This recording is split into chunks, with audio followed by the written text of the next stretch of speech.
Pablo es el que nos dice que aquel que invocare el nombre del Señor será salvo. Todo aquel que invocare el nombre del Señor será salvo. Pero luego nos dice que cómo van a invocar de aquel del cual no han oído. ¿Cómo oirán si no hay quien les predique? Entonces, encontramos que la obra misionera tiene que ver con instrumentos que Dios va a usar, pero también con necesidades. De alguna manera, el mandato de ir y predicar el Evangelio pesa sobre la mayordomía nuestra. Jesús nos dijo que nosotros podemos abrir las puertas del reino de Dios a la medida que nosotros predicamos el Evangelio. Es decir, la única manera en que una persona tiene la oportunidad de ser salva es luego de escuchar las buenas nuevas de salvación, luego de que alguien le predique el Evangelio. Le estamos dando la posibilidad de alcanzar el cielo, de que sus pecados sean perdonados y que pueda evitar el infierno por toda la eternidad. Pablo dice que el Evangelio es poder de Dios para salvación. No hay otro poder. Pero al mismo tiempo encontramos que la predicación del Evangelio tiene que darse en un contexto de adversidad, en un contexto de lucha espiritual. Satanás es llamado el Dios de este siglo, el príncipe de la potestad del aire. El plan supremo de él es alejar al ser humano de Dios ahora y por la eternidad. Entonces, ante esa situación, encontramos que los instrumentos que somos nosotros, que tenemos que predicar el Evangelio, necesitamos del poder de Dios obrando en nuestra vida para que podamos enfrentar todo aquello que es adverso y podamos predicar el Evangelio. Y es por eso que necesitamos de la oración, y especialmente de la oración misionera. En el Evangelio según San Lucas, el Señor nos enseña parte de lo que debe ser la oración misionera en la vida nuestra. En el Evangelio según San Lucas, en el capítulo 10, y miramos ahí este versículo, el versículo 2, donde el Señor nos dice, y le decía, la mies es mucha, mas los obreros pocos, por tanto, rogad al Señor de la mies para que envíe obreros a su mies. El Señor nos está haciendo responsables de orar y de orar con ruego para que envíe obreros a la mies, porque los obreros son pocos y la mies es mucha. Entonces, una de las necesidades de la oración misionera es por obreros.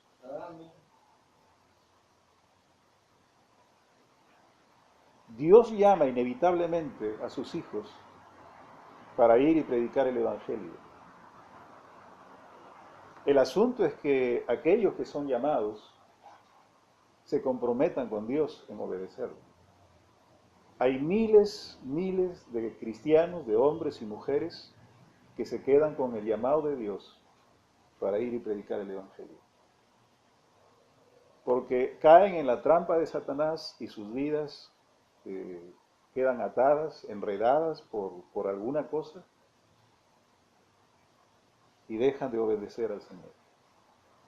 Con frecuencia encontramos hermanos que nos dicen, pastor, yo sé que Dios me ha llamado al ministerio, a la obra, o a predicar el Evangelio. Pero me pasó esto, me sucedió esto, y se quedaron ahí. Yo tengo un hijo que es el menor, y él hace como 2 años me dice, papá, yo quiero ser misionero. Y yo trato de enseñarle lo que es la realidad de un misionero, de un siervo de Dios, para ver si se desanima. Yo tuve un pastor que hizo todo para desanimarme. Era interesante. Él oraba mucho por mí, me enseñaba la palabra de Dios, pero varias veces intentó desanimarme. Y es que él me decía, la obra de Dios no es para los cobardes. Los cobardes son los que traen mucha vergüenza al nombre del Señor, que abrazan el ministerio por ilusiones, por cosas terrenales, pero no porque han sido llamados por Dios o porque han comprometido su vida con el Señor para servirle. Dios nos hace responsables de que hayan más obreros a la medida que nosotros oramos a Él para que envíe obreros a su mies. Si no hay muchos obreros, si hay iglesias sin pastores, si hay campos misioneros, sin misioneros que están predicando el Evangelio, ¿no será porque la iglesia de Cristo no está orando para que el Señor envíe obreros a su mies? Otra de las razones de por qué debemos orar lo encontramos en el libro de Romanos, en el capítulo 10, donde el apóstol Pablo nos dice algo que hay en su corazón en relación con su pueblo, el pueblo de Israel. En el versículo 1 nos dice, hermanos, ciertamente el anhelo de mi corazón y mi oración a Dios por Israel es para salvación. ¿Acaso no es la voluntad de Dios salvar a Israel? Pero Pablo se hace responsable de la salvación de ellos por medio de la oración. ¿Por qué Dios tiene que salvar a alguien como respuesta a mi oración?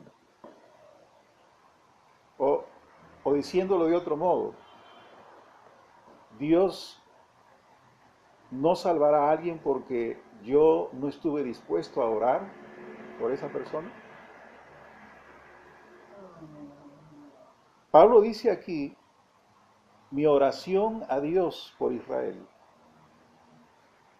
es para salvación. Recuerdo a una hermanita que oraba mucho por su hijo, un borrachito y drogadicto. Y oraba y siempre estaba en la iglesia pidiendo, pastor, oren por mi hijo. A los hermanos, oren por mi hijo. Y finalmente murió la hermana, ya ancianita. Y su hijo seguía perdido. Después de unos 5 años aproximadamente, este hombre llegó a la iglesia y él dijo, es muy interesante lo que él dijo, ya había recibido a Cristo y solamente vino a dar testimonio y a decirnos, si yo soy salvo, es por la oración de tantos años de mi madre, que nunca dejó de orar y de clamar a Dios por mí. Cuán poderosa es la oración que puede llevar a una persona a los pies de Cristo y doblegarlo para ser salvo. Y Pablo nos enseña que esto es así. Él oraba a Dios y clamaba a Dios por Israel para que su pueblo sea salvo. Cuán responsables somos de este país, ¿no? De la salvación de este país, de orar. Quizás uno de los mayores fracasos que tiene la iglesia en este tiempo es que no estamos aprovechando el poder de la oración para salvación.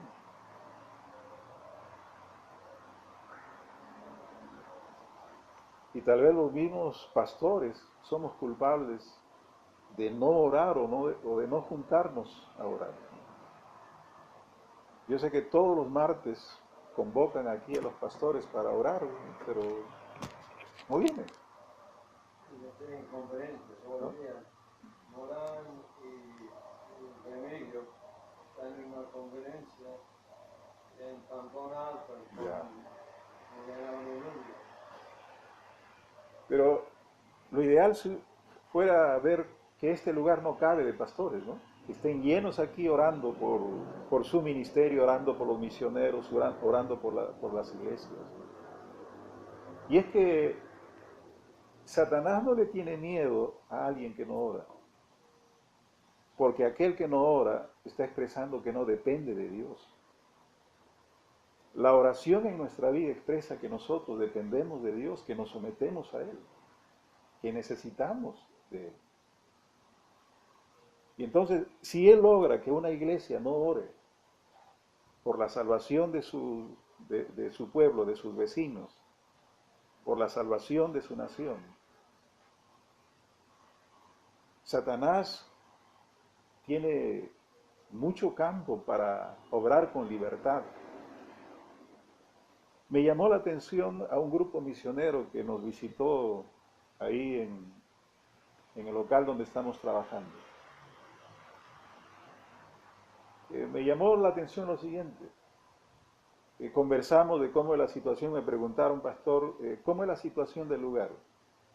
Bueno, le digo, mira, aquí al lado tengo un centro donde se realizan bailes y fiestas prácticamente toda la semana, el Guaralí. Al frente hay otro local donde hacen lo mismo, todos los fines de semana. Alrededor tengo hoteles, hay como 10 hoteles ahí, uno al lado de otro. Todos estos lugares son lugares de encuentro, pero hay unos 3 burdeles ahí que son muy conocidos. Uno llamado la Anaconda, otro llamado el Starlet, que es un burdel ahí para gente de clase alta, y etc. Bueno, pastor, me dice, entonces vamos a hacer lo siguiente. Ellos formaron grupos y durante el día salían a orar por las calles y a orar frente a estos lugares. Nunca había escuchado o visto a hermanos hacer eso. ¿Y saben lo que pasó luego que ellos se fueron? A la siguiente semana que ellos se fueron, este burdel llamado La Anaconda fue cerrado por la policía. Lo cerraron. Podemos pensar que fue casualidad, que por ahí coincidieron algunas cosas, pero ¿no cree usted que Dios se mueve cuando sus hijos claman y oran? Que Dios puede cerrar burdeles, puede cerrar cantinas, puede cerrar centros de diversión en respuesta a la oración de su pueblo. Seguramente que sí. Mire, nosotros somos testigos de cómo Dios puede responder a su pueblo cuando clama por algo, cuando tuvimos problemas con el local. Recuerdo que el pastor estuvo ahí, el pastor Redford estuvo ahí cuando hicimos la marcha frente a la municipalidad. Walter también estuvo ahí. Pero previo a ese acontecimiento, de esa marcha, hubo mucha gente que estuvo orando. Todos los días, luego que nos desalojaron y nos sacaron del local, a través de una radio se difundió el problema que nosotros teníamos. Inmediatamente empezó gente a llamarme y a decirme, pastor, nosotros estamos orando por ustedes. Estamos en vigilia por ustedes. Otros me decían, pastor, hemos declarado ayuno por ustedes. Y hermano, yo escuchaba a veces eso con vergüenza, porque en medio de los problemas, yo me había acordado que ni siquiera había dedicado un día para ayunar, o pasar una noche en vigilia, orando y clamando para que Dios haga algo. Pero habían hermanos, iglesias, pastores, que luego que escucharon del problema que tuvimos, se comprometieron a orar, a clamar a Dios por nosotros. Un día un pastor me invitó, me dice, pastor, venga aquí al Hotel Crillon. En ese tiempo había una carpa ahí. Quiero que, hay hermanos aquí que quieren verte. Cuando llego ahí, habían cerca de 4.000 personas o más. Es una carpa que tiene capacidad para 5.000. Estaba llena. Y me dice, hermano pastor, esta gente está orando por ti. Esta gente está orando por ti. Cuando nos devolvieron el local y tuve la oportunidad de conversar con el alcalde, este hombre me dijo, mira, desde el día que le desalojamos a ustedes, yo no he podido dormir una noche. Andaba perturbado y me llamaban, cerca de 200 llamadas al día recibía por ustedes. Yo le digo a ustedes, hermanos, lo que sucedió en esa situación no es porque fuimos hábiles de hacer algo, es porque Dios respondió la oración y el clamor de mucha gente que se puso a orar por nosotros. Somos responsables de que Dios haga algo en la vida de las personas, de nuestro pueblo, a la medida que estamos listos a orar y a clamar. Hay otra razón por la que nosotros debemos orar. En Efesios el capítulo 6.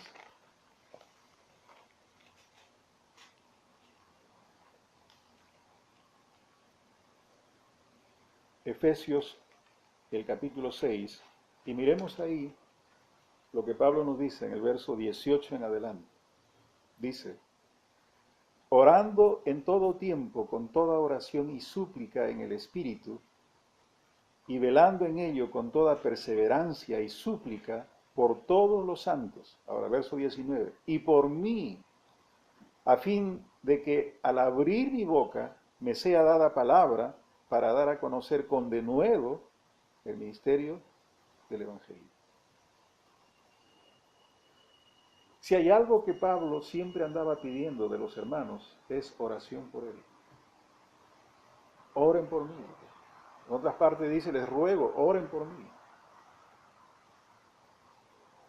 Y nosotros sabemos que él era un hombre comprometido con la predicación del Evangelio, era un misionero a los gentiles.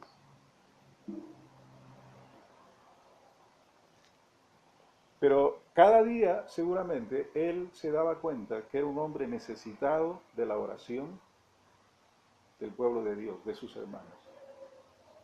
Que mucho de lo que Dios podía hacer en su vida y en su ministerio podía suceder a la medida que otros oraban por él. Uno de los fracasos que tiene la iglesia, el pueblo de Dios, es que no ora por sus siervos. Están listos a criticar, a crucificar, a colgar a sus pastores, pero cuán poco oran por ellos. Tal vez el denuedo de los pastores en predicar el Evangelio, en vivir para Cristo, en andar en santidad, pudiera ser la respuesta de un pueblo que ora y que clama por sus siervos.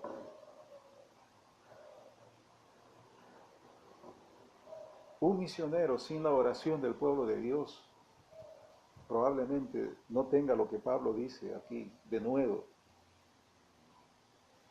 Dice para que hable con denuedo de él como debo hablar.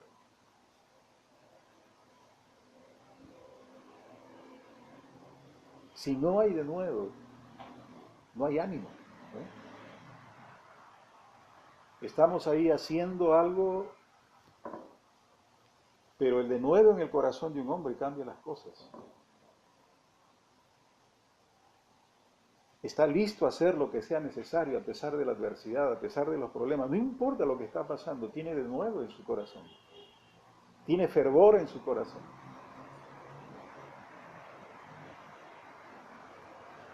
El ánimo de muchos pastores en el ministerio pudiera ser distinto si es que tuviéramos gente orando por nosotros. Hay pastores que cuentan mucho de cómo la oración es clave en su ministerio.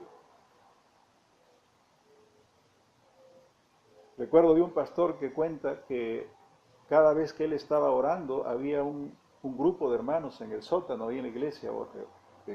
Cuando él estaba predicando, cuando él estaba enseñando en los cultos, había en el sótano hermanos que estaban orando por él. Hay otro pastor que cuenta que tiene hermanos orando las 24 horas del día por él. Hermanos que se han programado para estar orando por su pastor, por los líderes de la iglesia. Obviamente una iglesia, el liderazgo de una iglesia va a ser diferente cuando hay gente comprometida orando por sus siervos. ¿Y cuánto necesitamos orar por los misioneros?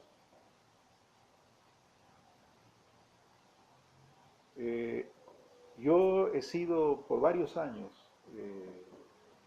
misionero de Medellín. Ahora me dicen que soy misionero independiente, súper independiente. Pero tuve la oportunidad de conocer a otros consiervos que estaban en la obra misionera. Y hermano, la situación de algunos misioneros era para llorar. Yo era soltero y podía pasarla como sea, pero encontraba a misioneros casados, con familia, con esposa, con hijos. Y recuerdo a uno que ya está en la presencia del Señor, llego y le digo, ¿cuánto te está llegando de ayuda para tu sostén? ¿Sabes lo que me dijo este hombre? Me llega a 70 soles al mes. 70 soles al mes. Su esposa tenía que trabajar en un comedor popular. Él tenía que trabajar y hacer cualquier cosa para poder sostener su familia. Si una iglesia no ora por sus siervos, no va a estar dispuesta a hacer algo por ellos, por sus necesidades, por lo que está pasando. Cuando usted ora por alguien, está pensando por esa persona. ¿Cómo está? ¿Cuál es su situación? Pero si no oramos, somos insensibles a mucho de lo que está pasando en la vida de esa persona. Estamos enviando misioneros. Oramos al Señor para que envíe obreros a su mies. Pero ¿qué estamos haciendo para sostenerlos? Por medio de la oración y por suplir sus necesidades. Cuando hay un hermano o hermana comprometida a Dios, comprometido con Dios por orar por los misioneros, siempre va a estar listo a hacer algo por ellos. Recuerdo a una hermana de la iglesia donde yo conocí al Señor, era una hermana humilde económicamente. Y debo decirles que si yo llegué a la iglesia fue a causa de esa hermana, porque aunque aburría invitando a la iglesia, finalmente me hizo llegar a la iglesia. Era mi vecina. Y siempre me estaba invitando. Y ya para que no aburra, por fin ya me fui a la iglesia. Pero esta hermana trabajaba duro, vendía huevos, vendía leche, tenía una tiendita, y yo sabía que su esposo tenía un trabajo que ganaba lo suficiente. Y un día le pregunto y le digo, hermana, tú ya estás mayor, ¿por qué trabajas tanto? Me dice, hermano Diógenes, porque yo quiero tener algo para apoyar a los misioneros. Es decir, los ingresos que ella tenía por vender su leche, sus huevos y otras cosas, era para apoyar la obra misionera. Es decir, un hermano o hermana que está orando por los misioneros va a estar listo a hacer algo por ellos. No va a ser insensible a la situación de ellos. Va a estar pensando en cómo están, en qué situación están. De alguna manera va a buscar informarse, porque está orando por ellos. Pablo dice, oren por mí, para que el Señor me dé de nuevo, para que predique como debo predicar. El ministerio y la predicación de los hombres de Dios pueden ser diferentes si es que hay gente comprometida en orar por ellos. Miremos otro pasaje en Colosenses, el capítulo 4.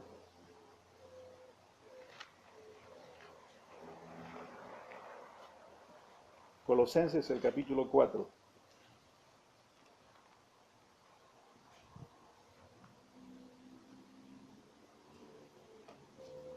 Verso 12 en adelante, dice, os saluda Epafras, el cual es uno de vosotros, siervo de Cristo, siempre rogando encarecidamente por vosotros en sus oraciones, para que estéis firmes, perfectos y completos en todo lo que Dios quiere.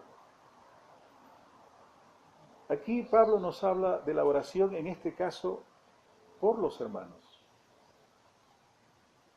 Es decir, el misionero o el pastor tiene que ser un hombre de oración. Y una de las necesidades de oración en su vida es por lo que son fruto de su ministerio. Si bien el Evangelio es poder de Dios para salvación y predicamos a alguien para que sea salvo, pero esa nueva persona va a crecer en la vida cristiana, va a aprender a caminar con Dios, no solamente porque lo discipulamos y le enseñamos en las cosas de Dios, sino también porque estamos listos a orar por esa persona.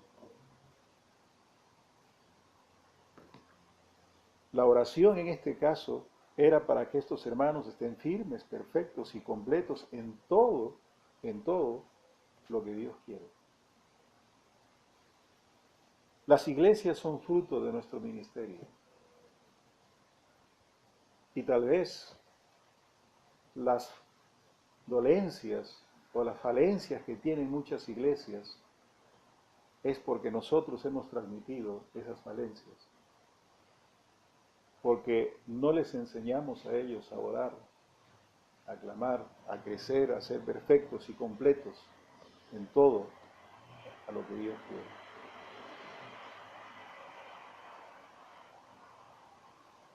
Mucho de lo que Dios obra en la vida de un cristiano y especialmente en la obra misionera está directamente relacionado con la oración.